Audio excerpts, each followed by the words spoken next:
చిత్తూరు జిల్లా పుంగనూరులో అమానుష ఘటన చోటు చేసుకుంది. గుంటకిందపల్లికి చెందిన వెంకటప్ప కుమారుడు శంకర్ గ్రామంలో ఒక యువతితో ప్రేమించి పారిపోయి పెళ్లి చేసుకున్నాడు. ఆ కుటుంబ సభ్యులు పోలీసులకు ఫిర్యాదు చేయగా ఇద్దరిని వారి కుటుంబ సభ్యులకు అప్పగించారు. దీంతో గ్రామంలో ఉన్న పెద్దల సమక్షంలో పంచాయతీ నిర్వహించి యువతి కుటుంబానికి 4 లక్షల రూపాయలు చెల్లించేలా తీర్మానం చేశారు. అప్పటికే శంకర్ కి 4 సంవత్సరాల క్రితం సౌమ్యని పెళ్లి చేసుకున్నాడు. ఈ సంఘటనతో భార్య తన పుట్టింటికి వెళ్లిపోయింది. రెండో పెళ్లి వ్యవహారంతో శంకర్ కుటుంబాన్ని సంవత్సరం పాటు గ్రామ పెద్దలు బహిష్కరించారు.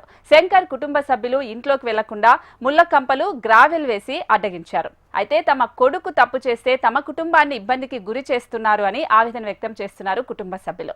యువతి బంధువులు శంకర్ ఇంటిపై రాళ్లతో దాడికి పాల్పడ్డారు. దీంతో వారు పోలీసులను ఆశ్రయించారు. వారిపైన చట్టపరమైన చర్యలు తీసుకుంటామని పోలీసులు హామీ ఇచ్చారు.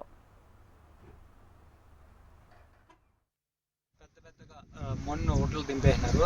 మా పిల్లలు ఇంట్లోకి పోయేది వచ్చేది కాకుండా ఇబ్బందులు పెడుతున్నారు. మమ్మల్ని ముళ్ళ కంపలు వేసినారు. ఇంటి ముందర మమ్మల్ని చాలా ఇబ్బంది పెడుతున్నారు. మాకు న్యాయం చేయాలి. ఇంకొక అమ్మాయిని మళ్ళీ పిలుచుకొని పెళ్లి చేసుకున్నాడు. ఊర్లో న్యాయం చేసిన అయినా రాళ్ళు వేస్తున్నారు. ఇంటి మీదకి రానికన్నా చేస్తున్నారు. మమ్మల్ని 4 లక్షలు